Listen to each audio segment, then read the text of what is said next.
Welcome everybody to another Austin Software Cooperative Meetup. This is coming on, I guess, the fifth year have we been running these, and September 2019, we're going to be talking about Agile application security. So this is a book review. We've done many book reviews as well as other topics and discussions. There's a mind map that Watson will go through. Then we can have some open discussion about the topics. And there's links to the book and everything else. So Watson, are you ready? Sure. Thanks, Taylor. Switch on over here to the mind maps. So this was a pretty big book to read in 1 month, but I got through to chapter 12. I had like 3 more to go. So I don't know if anyone had a chance to look over anything. They had anything that jumped out at them. There's a lot of material. Some of it is review for a lot of stuff that we talk about with Agile stuff for those chapters, but then there's plenty of other things that just come from the security side, obviously. Does anyone have any opinions about anything that jumped out at them before I get into?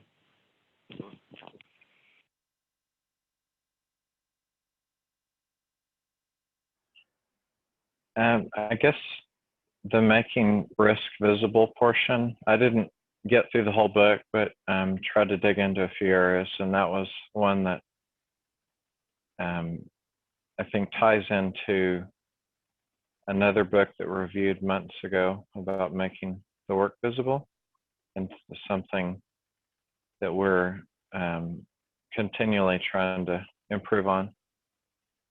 And that seems like it has to be part of if you're going to have security as part of the initial development. So then you need to have that visible to do that. That was one of them. Yeah, that fits right in, doesn't it? And it sounds counterintuitive, right? Making a vulnerability or any type of security visible. People tend to want to make those not visible. So it's something that jumps out. And I forget what chapter that's in, but then we'll get to it. Anyone else or anything else?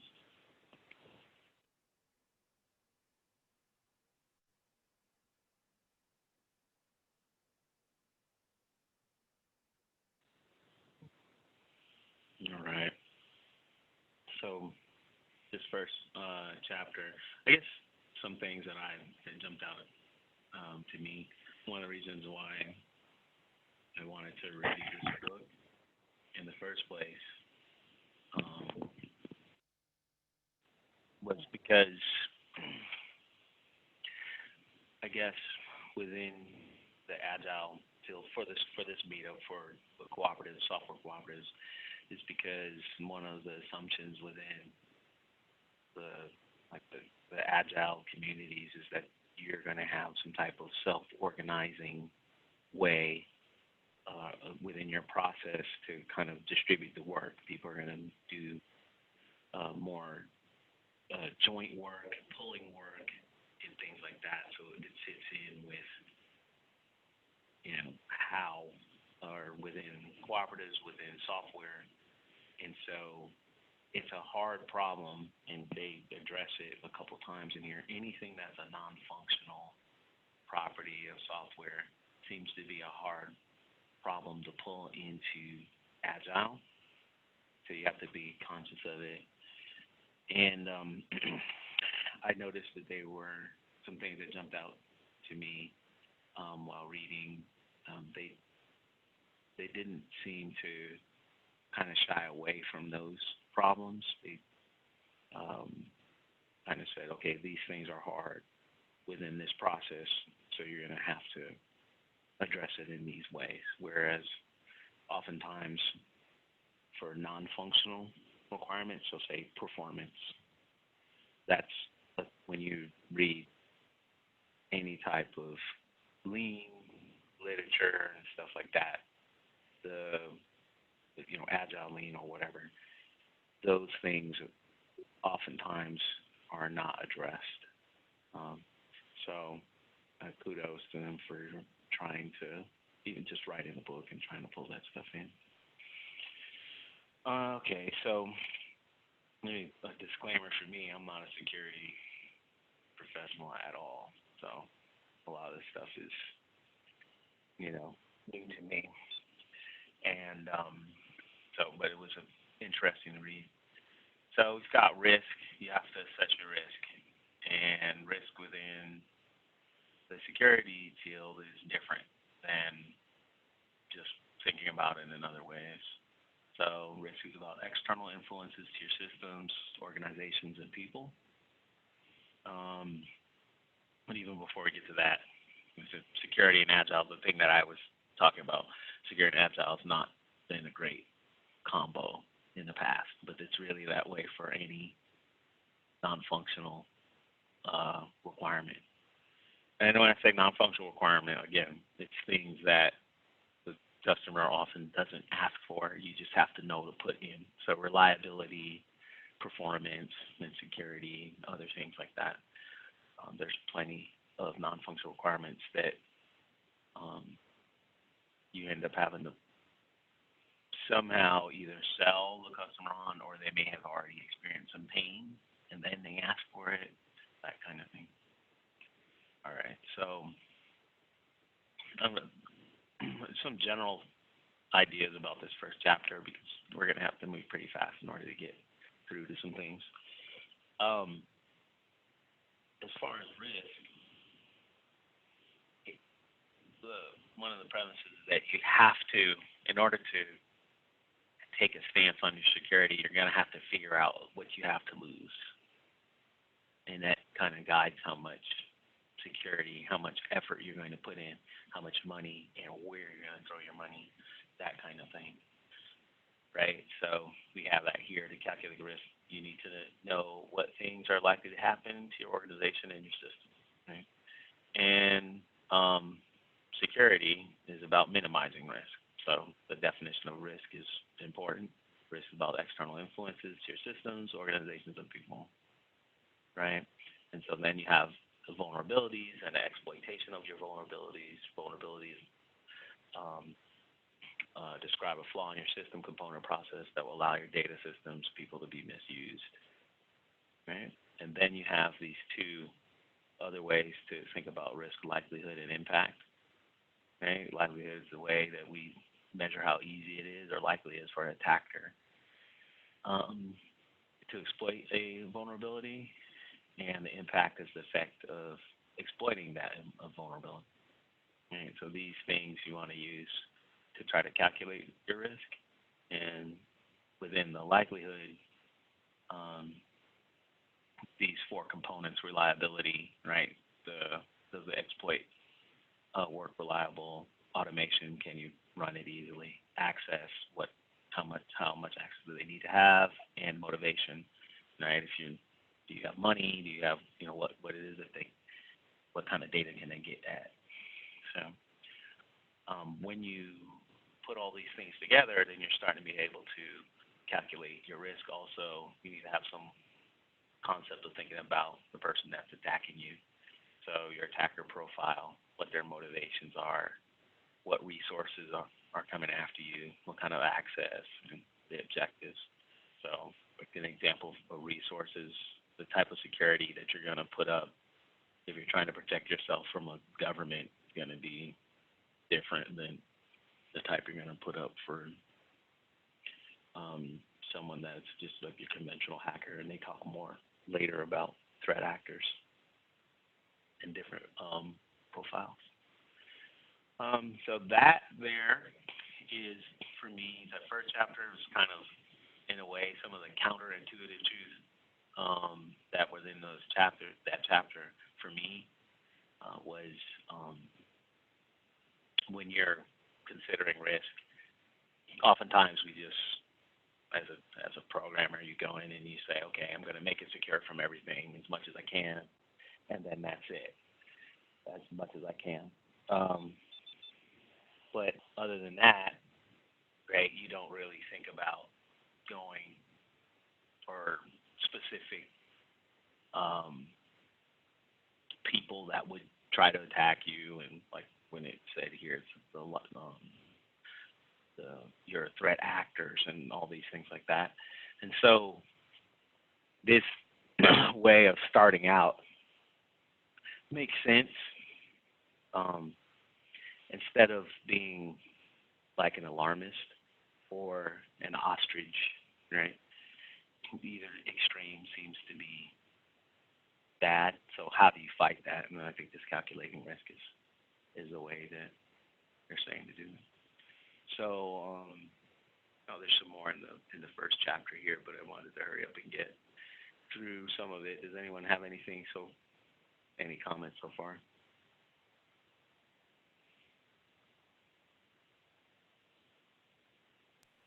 Sounds good. Yeah. So security values is a nice little acronym: confidentiality, integrity, and availability. Confidentiality is kind of straightforward. Keep things secret. Integrity, right? Our systems, applications are built around data. You want to make sure that it's exactly the type of data that from the person who's saved it and all these things like that. So, but this one is one that slips through the cracks as availability. So when you're saying, is the system secure, oftentimes you hear of denial of service attacks as a programmer or what have you. You hear of denial of service attacks, and then you kind of think of it as, yeah, I mean, it was still secure, but, well, if someone points a nuke at you, what can you do, kind of thing. So in a way, it's still secure. It just was brought down. But no, it's part of the security to say how resistant is it to denial of service. So that's kind of a counterintuitive but true thing that, for me, reading through this, that jumps out.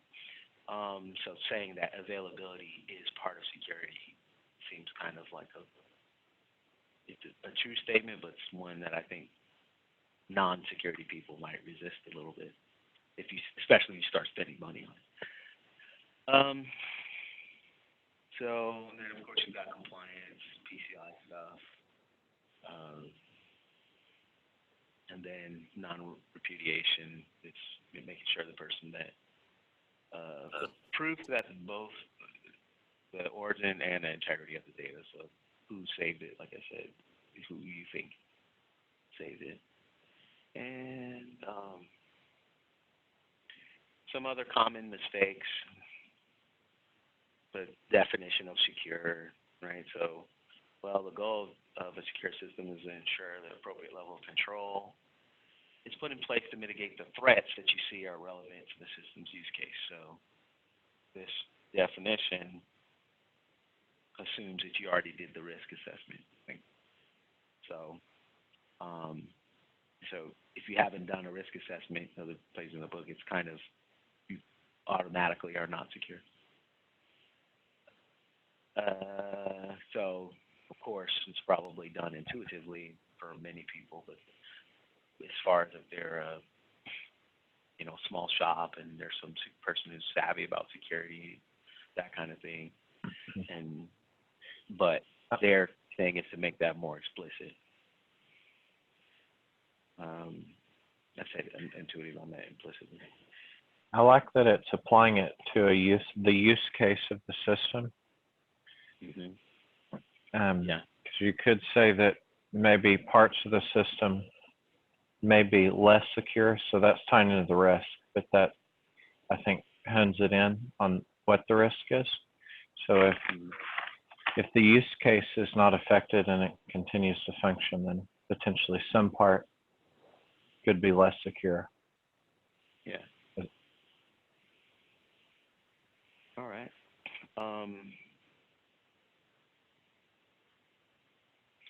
So we hear this all the time, no organization or system will ever be secure, in quotes. It's like, a state of mind kind of thing. There's different ways of describing it, but I think this does a good job up here as far as the definition. Here's another mistake that they say is a mistake, and it's what I think. I know security people that I've talked to that they don't think and they repeat this in the book a couple times, but they don't think you can do anything as a software person. Like, I've asked some pretty savvy security people about what can you do besides, your regular, make sure that you use proper encryption and libraries that have been, that are very popular and that get scanned a lot, and they're like, nothing. And so this goes against some of that way of thinking. So like it's saying here, you don't need anything special in order to really get started. I think that might be the key point there, to get started with security. You need to have some type of commitment, and you need to delve into certain things and get out your comfort zone, look at some different vulnerability lists and stuff like that, and incorporate things in your practice and get security professionals as well. But you shouldn't be, the point of the book is that the same thing that we've talked about within other topics, but as far as agile development and so on and so forth, you need to have basically the product mindset where you have a set of features, and the people that are committed to a set of features are committed to it from the beginning, from inception all the way to when it gets into production. And so the non-functional requirements are also that you don't get to throw it over the wall at some and say, okay, ops team, make sure it works in production. Same thing with this. Okay, security team, make sure it's secure. That's the position of this book, is that's done. Like, you shouldn't do that at all. And that's where this comes from. So, all right. Agile enablers, we don't really have time to go over. It's Agile. You know what Agile is. I didn't even really highlight anything within this chapter too much besides saying that releasing small changes more often reduces operational risks as well as security risks. So that's a strong statement to me. There are people who think that the slower you move, the more secure you are, because people are being more careful because you're more slow. The argument here, and then there's multiple places later on in the book that we'll get to with some statistics and stuff like that. The argument is that you release more, you actually can make it more secure. And I've heard this argued from different standpoints. One of them is that, well, because you know how to release, so you can release quickly, you can fix something quickly. And that's kind of what I think might be the strongest argument for it, but they're trying to say that just releasing more because it's smaller changes and because it's less complexity, then it's more secure. And they have some statistics later to try to back that up. But I found that to be something that could be a controversial statement that you can pull out? The smaller footprint of changes is the part that really caught my eye.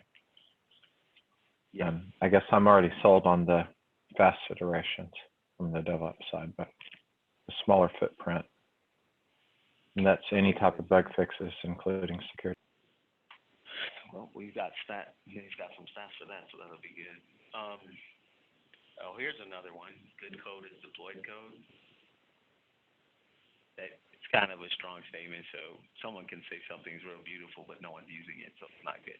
That's the argument there. So, but to delve into that a little bit more, any security process that slows, I don't know why they had a pair in the book, that slows down the path to production without significant processes that slow down the path to production without significant business gains are a net liability for the organization and encourage value-driven teams to route around them. Security is critical. It's critically involved in working out what the definition of that. Right, so part of this is getting it, kind of selling security on injecting it into your customers, your product managers, and people who aren't really like committed to security, trying to make it to where everyone's committed to that. And I see this as the same problem as the problem of all non-functional requirements is trying to get some type of buy-in to how much is actually needed and stuff.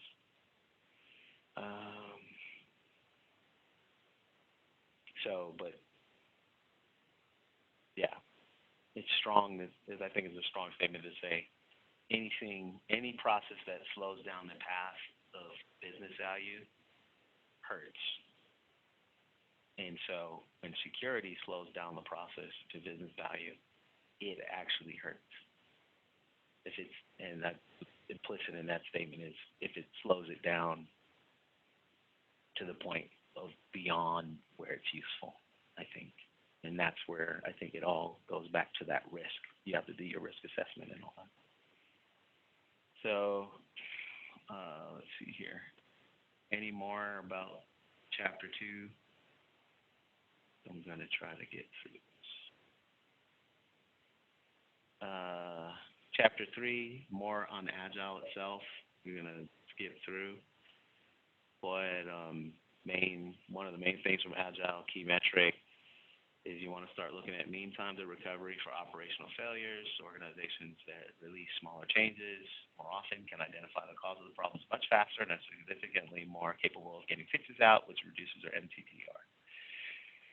That is, Agile is something that we review a lot, so we have to skip over that. Now,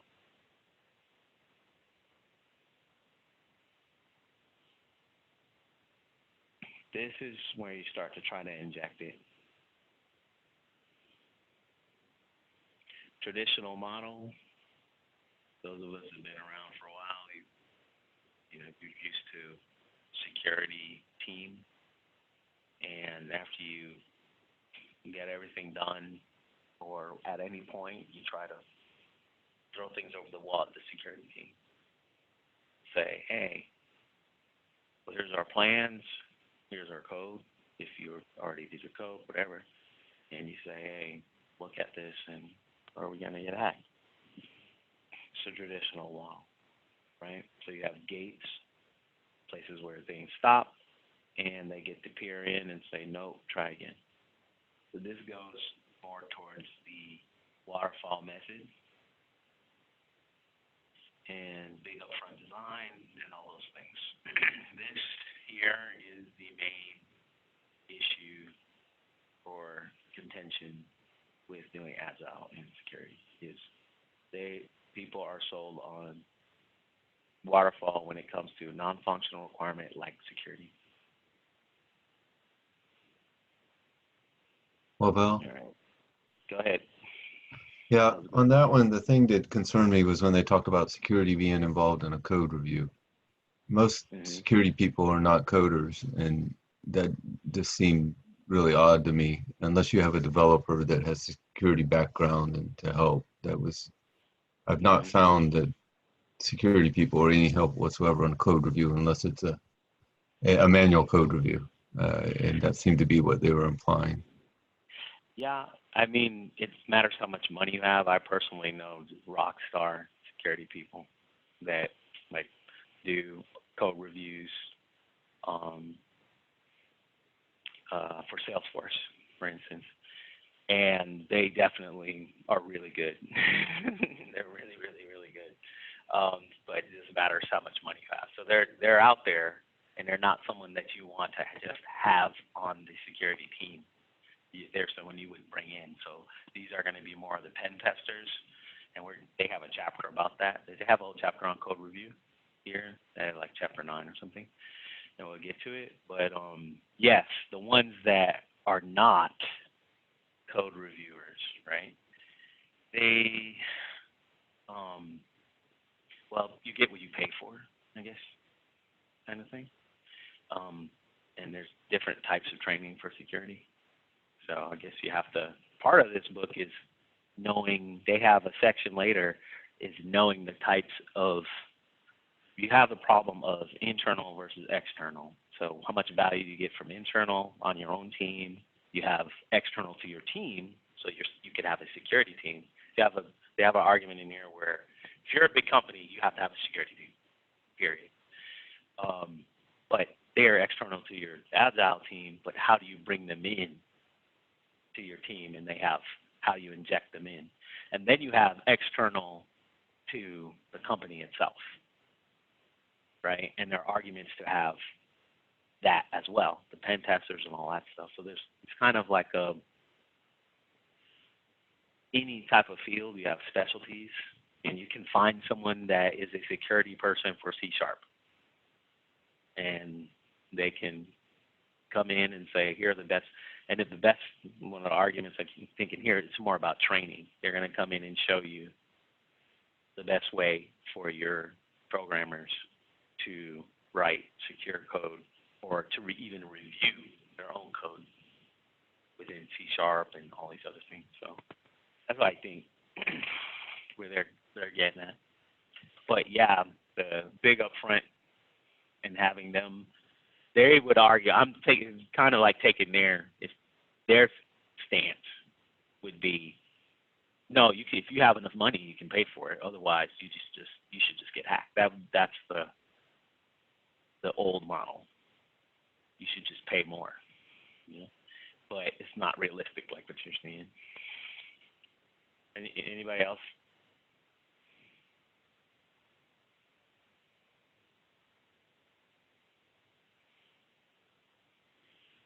All right. Difference between a bug and a flaw, low-level implementation failure that results in the system operating in an unintended manner, right? Flaw is a design failure where the system operates exactly as it was intended, but it inherently causes security issue to arise, right? So kind of when you're doing your design, you're looking for flaws. Bugs are going to happen, period. Design flaws also are going to happen, but you're trying to, those are the things that can be even more costly. So this is the things that you're, at a high level, the things that you're starting to inject into your cycle, right? Within Agile and everything. So like we were just saying, if you have that separate team, if those responsible for security are not reachable in an easy, timely manner, then it's almost certain that the security considerations will be relegated to the sidelines as development charges hit. Part of the argument, again, for the book itself, it says,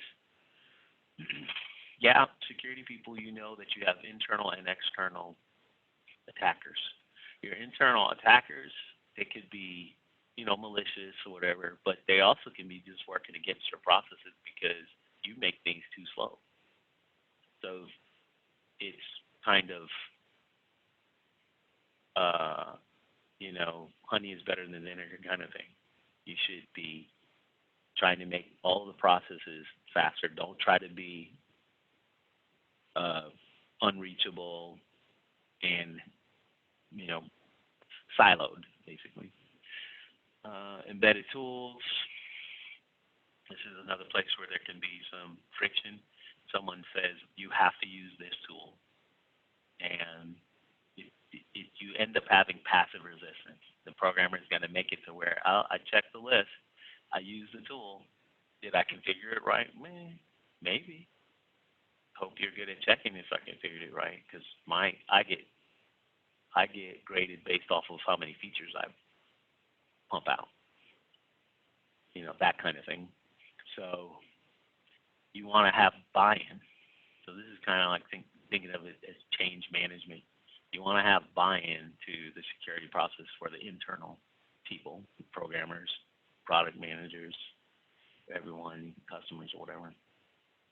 So the tool, you want to have the developers actually want to use it. Maybe they selected it, and then maybe some security people said, yeah, that's a good tool. So before you have an iteration in Agile, critical in the design and architecture phase. So this is where you're finding flaws in secure service design, trust modeling, secure architecture patterns. Right? Let's see.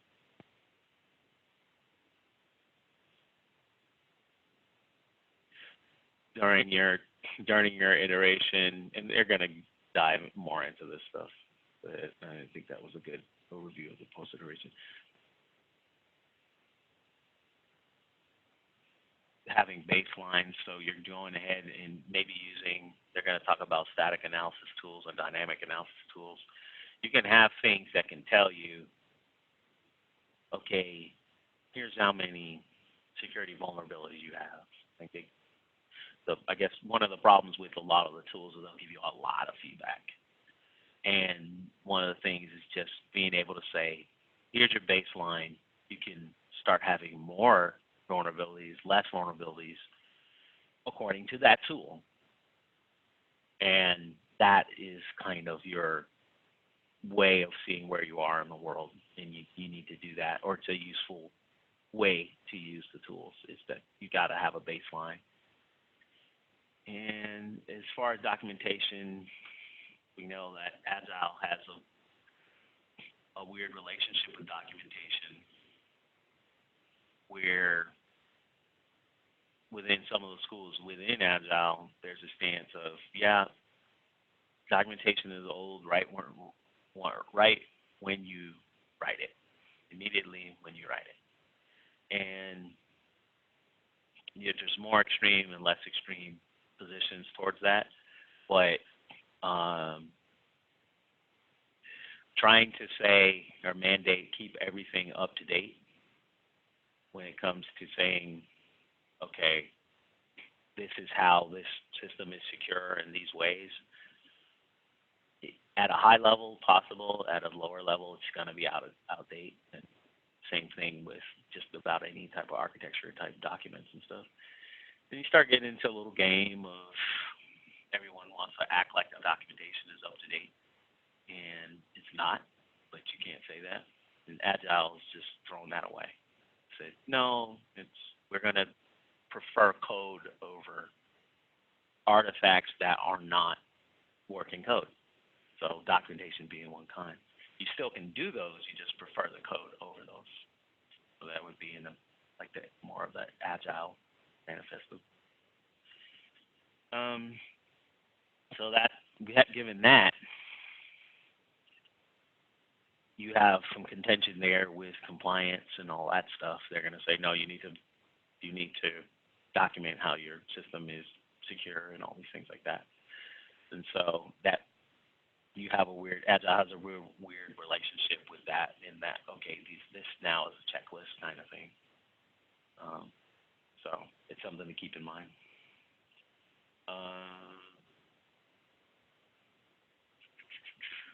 That is that chapter. Now, security and requirements. Does anyone have anything so far that they want to talk about?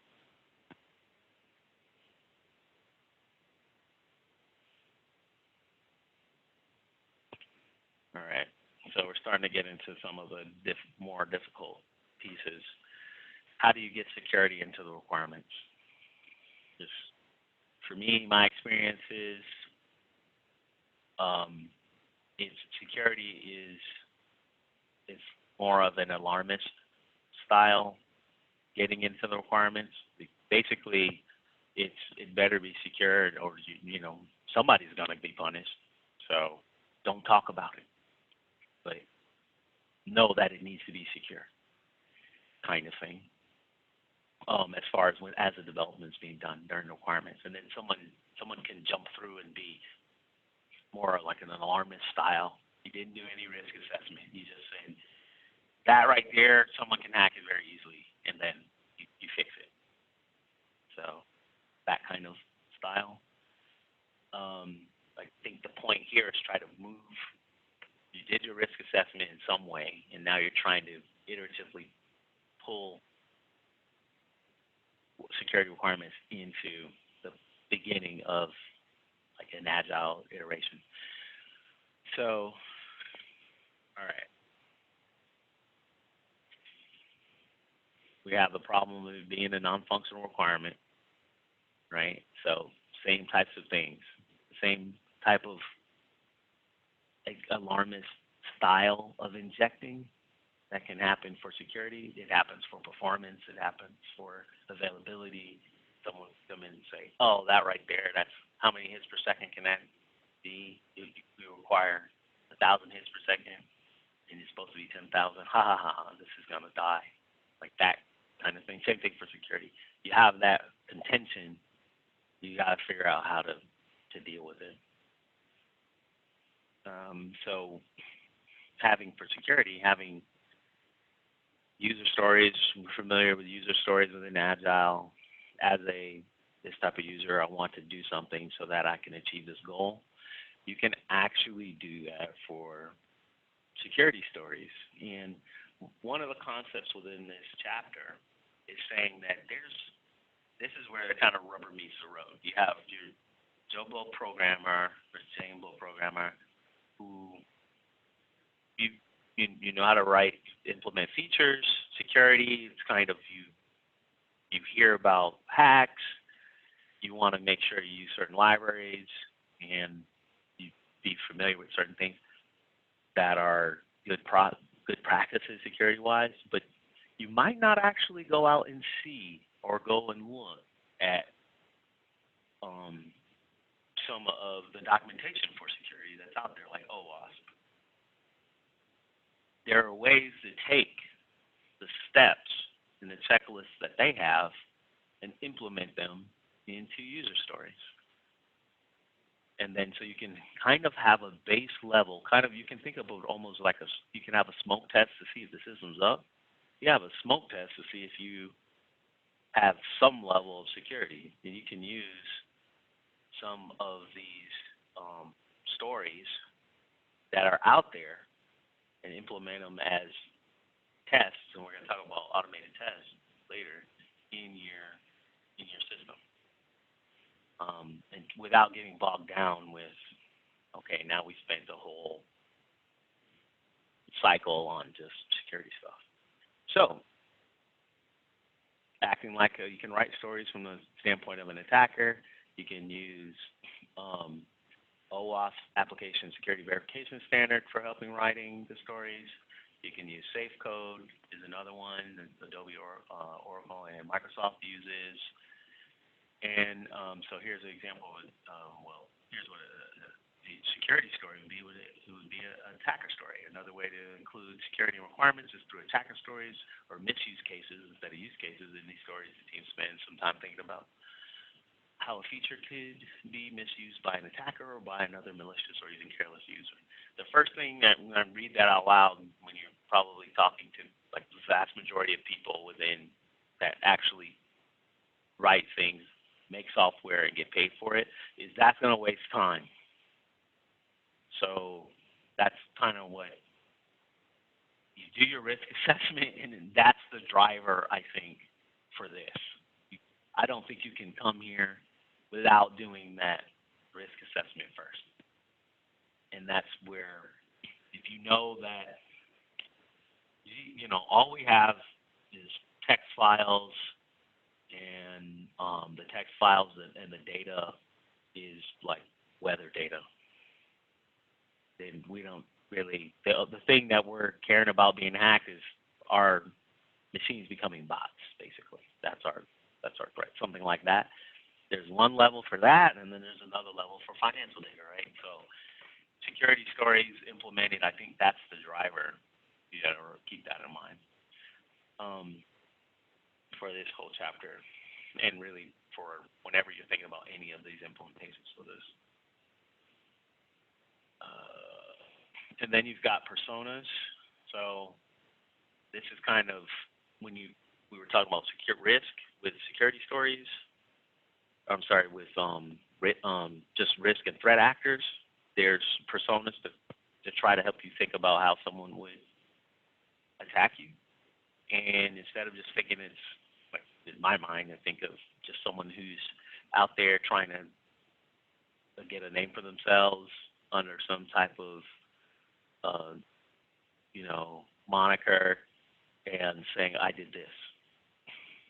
Like malicious, that type of malicious hacker. But there's multiple types of hackers that do things for all types, do things for financial gain. There's corporate espionage and all that, and they talk about that a little bit later. And then for requirements, there's also something called an attack tree. Later on in the book, they talk about attack trees being made by a certain kind of team called a red team, where they go and they actively try to, you pay them, they actively try to attack your system. But one of the things that comes out of that is this tree that you can look at when they actually will get into your system, and they'll show you how they did it. I thought that combo, attack trees and red team, seemed like a really, if you're someone that actually, your risk is warranted, it seems really useful, and then you can bring that into your agile iteration. Okay, so this one, Taylor, was, you probably already know this, but I find this kind of dichotomy useful for talking about. So you have your application development and all that, and you have your infrastructure development. You got from the metal, you got your virtualization or containers and all that stuff. That's the infrastructure, the stuff that your application needs to work, right? Uh-huh. And so this way of saying that for Netflix, they call themselves no ops. We don't do ops. We don't do any operation. We know if we're doing something wrong, if we're doing operations. Amazon does the operations. And so, of course, it's kind of odd because we know Netflix has to write things in order to do, spin up these servers and all that. And then now we call that operations. It's just a virtual. But they look at it as one step away from operations. And then, so there's the no ops group, and then the implications for security, I'll say in a second. And then you've got what Amazon calls themselves, you build it, you run it. So product team normally, which is how I was thinking of things. And all the way from inception, all the way to production, you own it. Like if something happens, somehow that team has to make it work. They could have the DevOps person on the team that maybe only they have access directly to the production, but as far as all the scripts and all that stuff, how the metal got provisioned and all that stuff, they somehow have to be responsible for getting it done on that team. There's no throwing things over the wall. So this dichotomy, when it comes to, first off, I thought that dichotomy was useful. So there's groups, and then you have somebody who will say, okay, you have hybrid. There's some people who say everything that we do in-house, we are like Amazon because we have metal and all that. But then for over extra capacity, we use someone else. Fine, right? So that would be hybrid. But I thought that there's no ops versus you build it, you run it is a good dichotomy. Anyway, security, applying it to these sides, these two different sides of the dichotomy. They talk about more of it and everything later, but as far as making sure all of your scripts and all of your environment variables and everything like that, there's one level of it for the no-ops people, and then there's another order of magnitude for the people you build it, you run it people. And I've always been thinking about it, everybody's you build it, you run it in some way. I've not thought about it as the Netflix way. It's basically, to me, I just thought, you're just not in charge of the metal directly. So I'm going to throw that out there for something for you. Anybody have any comments?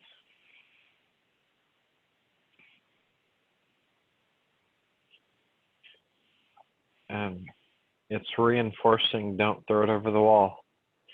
Yeah. All right.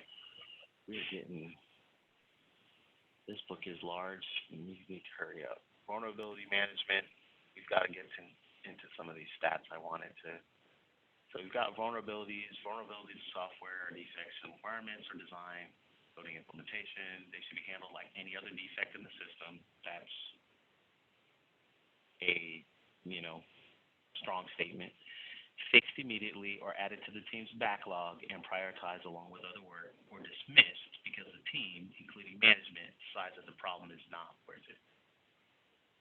Strong statements in there, right? That's what a vulnerability is. So it's saying, okay, well, how vulnerable are you? This goes towards the risk, right? This is some stats here as far as some downloads for software. 230,000 downloads, 1 in every 16 download requests was for software that had at least one known security vulnerability. 1 in every 16. So, right, and I filed that under critical. So you've got that. This one, there are tools out there for scanning images, but images and also can have vulnerability containers, VMs, whatever, right? This one was pretty wild. So using data 2013, 2014, White Hat found that 35% of finance and insurance websites were always vulnerable.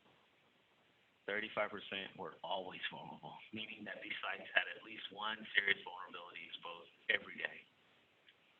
Only 25% of the finance and insurance sites were vulnerable for fewer than 30 days of the year. On average, serious vulnerabilities stayed open for 739 days, and only 27% of serious vulnerabilities were fixed at all. Because the cost and risk and overhead was involved in getting patches out. This is a supplement for Agile. This is saying not only do you have vulnerabilities, but how fast can you fix them? And so they're talking about the windows that for these companies, the window for vulnerability. If you make it to where your window is smaller, then you can try to reduce this percentage. But it does sound kind of morbid to say that having a serious vulnerability open every day of the year. When you see stats like that and you say, not me, not us, right? Collective code ownership, strong statement, anyone can review code someone else wrote, refactor it, add tests to it, fix it, and change it. This makes it to where you can, again, have this medium time to recovery. If more people can change it, then it's better. And this is the argument for Agile again, because I know within one school, at least one school within Agile, like the extreme programmers, you're supposed to write tests, and part of that is so that everybody on the team, they won't fear changing the code, and there's no code ownership, right? So if you write a test for something that you did, now you can release that code. Other people can modify it with kind of authority because the test passes when they modify it. They have to make sure the test passes. So now you have other people. So there's no code ownership. Now you don't even have your little mini silos inside of the team or whoever's the programmer that works on it. So that collective code ownership, the argument for Agile being, is what you get if you implement security within an Agile fashion, whereas you weren't getting that with siloed old school fashion. Hardened sprints. Deep divide for people who recognize spending time on hardening is sometimes needed, especially in large programs where teams need to work through integration issues. And other people who are adamant that allocating separate time for hardening is a sign that you're doing things wrong. So this is, I'm going to keep going back to non-functional versus functional requirements. When you say, if you have a concern, security, performance, whatever, and you say, we're going to dedicate a sprint to it. There are two schools. One of them is when you dedicated the sprint, that's fine. One of them is that's fine. Go ahead and do it, and you can get it done. Get it done at the end is what's going to happen, right? And then there is, because you all weren't committed to it, you're going to fail because you're trying to. It's basically, in a way, a mini waterfall. So this is what you're up against when you're dealing with non-functional and you're dealing with Agile. So, like he calls it Agile fall here. Paying down security debt. This is one of the things I said earlier that you won't really see security people saying this. So, like, kudos to them to saying this, right? But there are cases where the people paying for the work or the people doing the work need to cut corners in order to hit an urgent deadline, right? Let's see here. Yeah, so this is how Microsoft and Facebook and Twitter achieve market leadership. It's a high-risk, high-reward strategy that can pay off, right? That is a concession that you don't see security people making very often. That it's a higher risk, high reward strategy that can pay off and did pay off in these examples. But eventually, all of these organizations were forced to confront the consequences of their choices and invest huge amounts of time, talent, and money in trying to pay off their debts. You know, Jim's on the phone. I think, Jim, you were there for, what was it, the Code Red virus contract we were on, and it was like 2 weeks. Like, they just said, send people home. It's too bad. We can't do anything. Everything's just down, right? And that's Microsoft saying we don't care about security back then. But yeah, they won, though, for what they wanted to do. So that, I think, is one of those nasty little trade-offs that you don't want to say out loud, but kudos to them for saying it. So yeah, that's chapter 6. Anybody have any comments?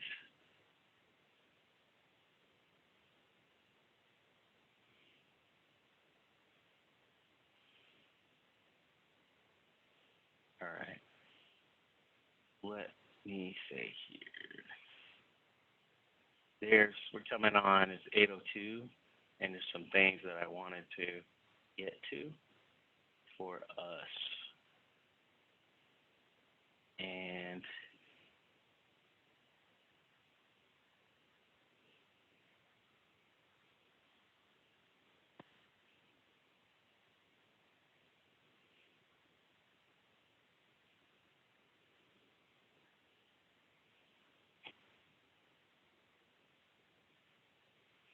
we've already talked about one with the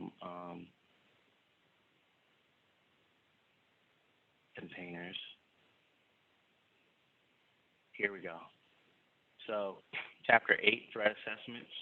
This is talking about threat actors, we were saying earlier, right? You need to assess who's attacking you, is the position here, and what kind of person, their motivation, all that stuff. They can be insiders or outsiders. I'll go through this a little bit fast. Data is going to be your most common thing that they're going to attack, but your resources are another thing. Like I said earlier, they just want to make you into a botnet or whatever, and then your ecosystem, right? Because you can attack from you to other people. So, attack surfaces, all important. This is our favorite. So this is something that's contentious. I'm gonna read this whole thing. The microservice attack, microservice attack surface. Using microservices to explode the attack surface. So it kind of stops short of saying that using microservices just makes you less secure, but no matter what, it definitely increases your attack surface because there's more endpoints. Right? Microservices introduce serious operational challenges and security risks. The attack surface of individual microservices should be small and easy to review. That's something to think about. But the total attack surface of a system essentially explodes once you start using microservices at any scale. The number of endpoints and potential connections between different microservices can become unmanageable. It's not always easy to understand the call chain dependency. Right? So this portion is important for the new way of doing things with microservices and everything like that. Definitely something that we need to pay attention to. The trust boundaries is one of the reasons why it's a problem. So trust boundaries become especially fuzzy in a microservices world. Let me just say what a trust boundary is.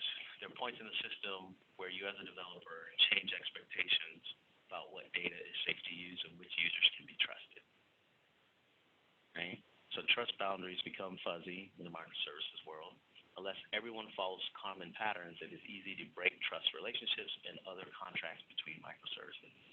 So this is a way of manipulating and chaining, but they're saying trust and trust relationships and different microservices together to get to where you're not supposed to be as an attacker, right? So something else to consider.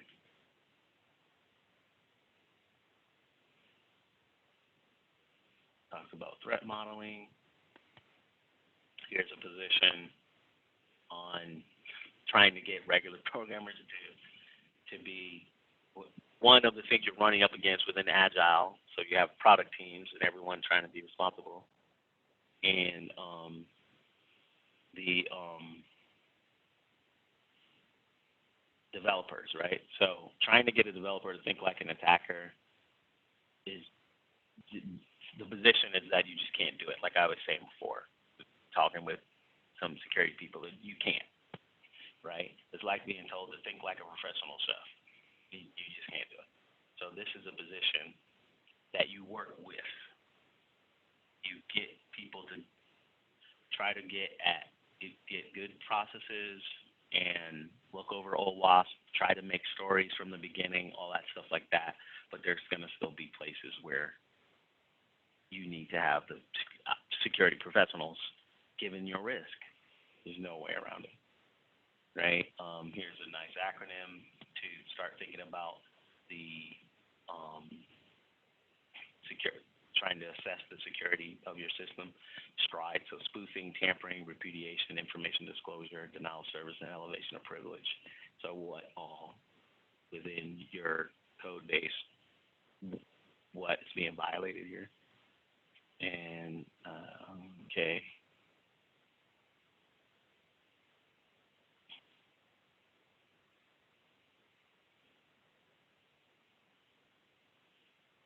We've got some stuff in here about zero trust networks.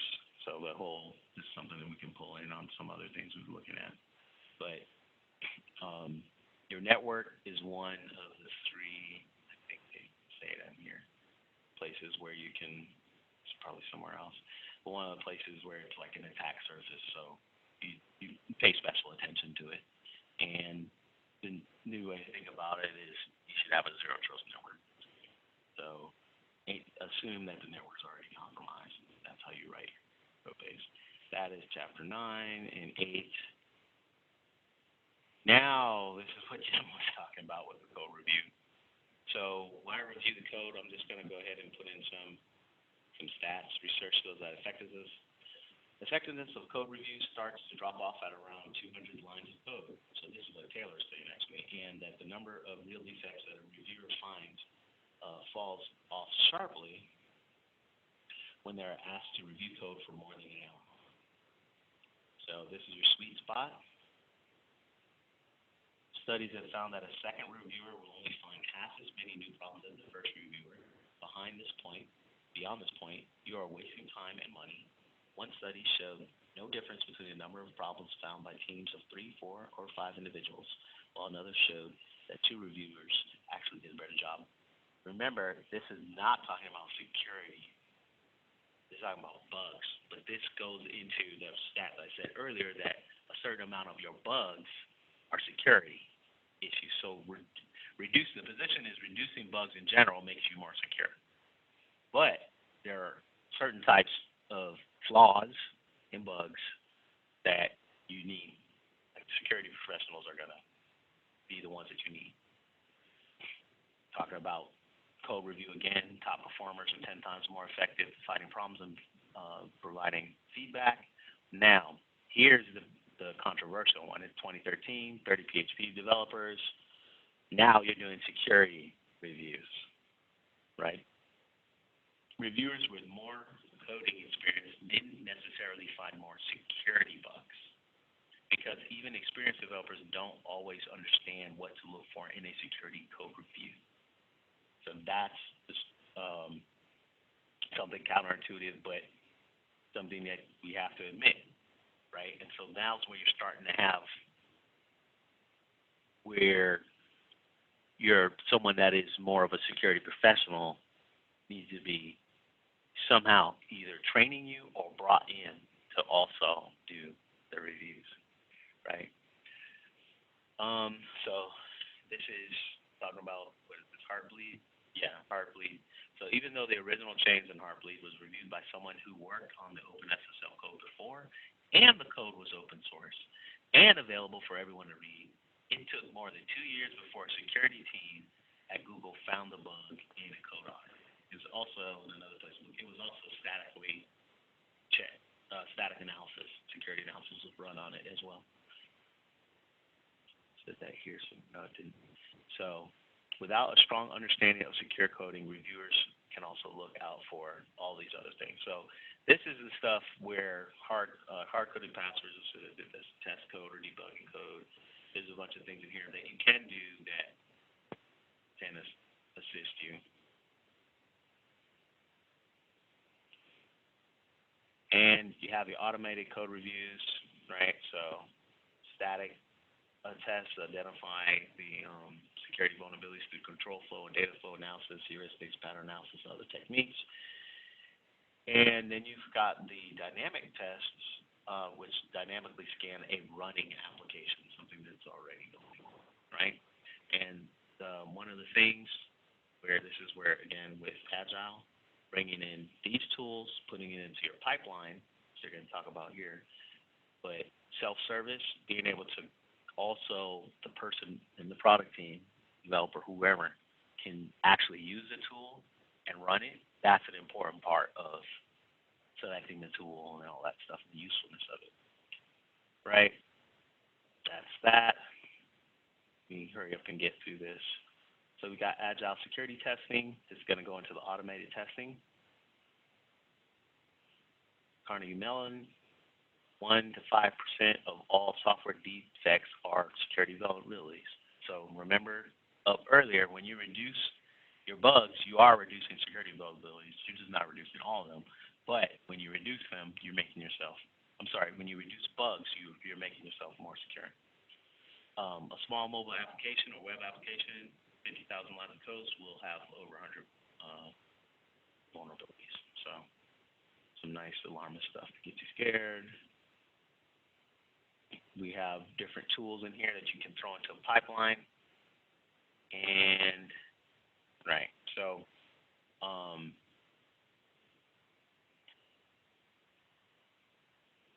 yeah, I think this chapter is more about talking about taking tools. They had a bunch of tools that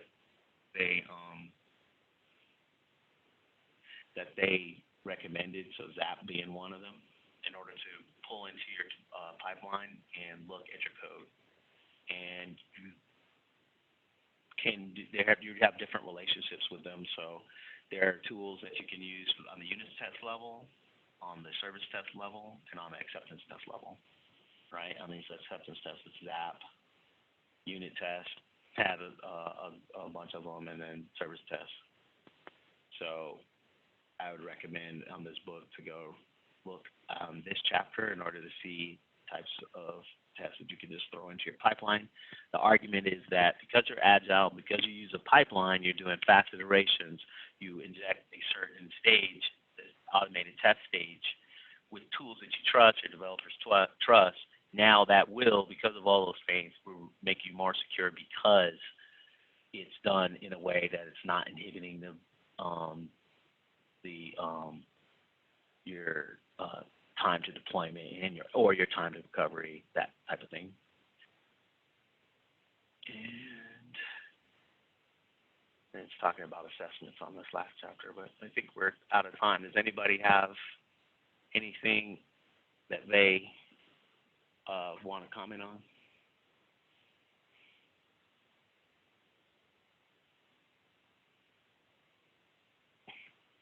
Does people, they even think that this is realistic, unrealistic, anything like that as far as agile, putting things into what they're familiar with? What jumps out at you?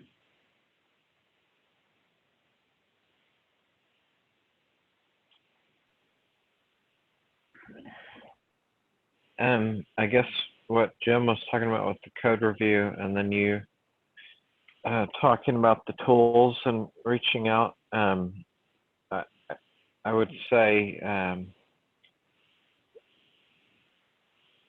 the one thing I'd want to do is make sure that something is better than nothing on this, especially nowadays. There's a lot of different tools that are similar to, say, RSpec, where it's a framework where you can quickly get in and test.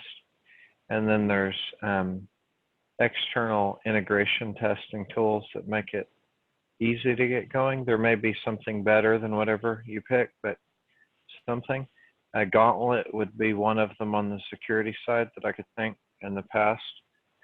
And if you're at least start getting that into the pipeline and the process for planning and saying, okay, this feature has a service that's publicly accessible. So what do we need to think about for security? Is that something we can plug in?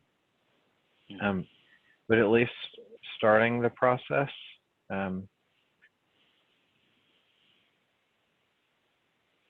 To have it as part of the planning. Yeah. Oh, you found it, Gauntlet. Yep. But I like the idea of getting it started in there. I think the code reviews and worrying about all of the code side can be maybe the more scary part, where people start thinking about, you need to know how to exactly how buffers and other stuff work in a language and the compilers. And I would say way before you get to that, there's a lot of other layers that you could be thinking of. The availability was probably one of the bigger things. Yeah. And that's not just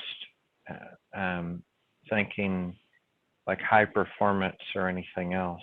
You could still have smaller, it may not support 1 million users, but you could think about availability within the number of users. Anyways, this one seemed like the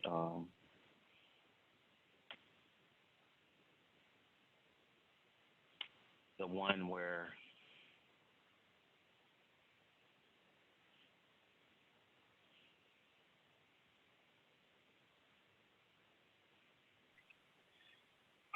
static, yeah, hard-coded passwords, credentials, everything going in to get, yeah. Yeah.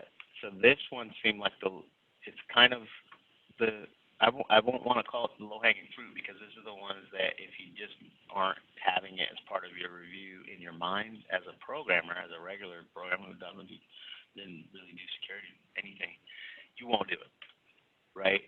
And so this is where they're saying, if you do this, then the review gets a boost. If you do these things here, right?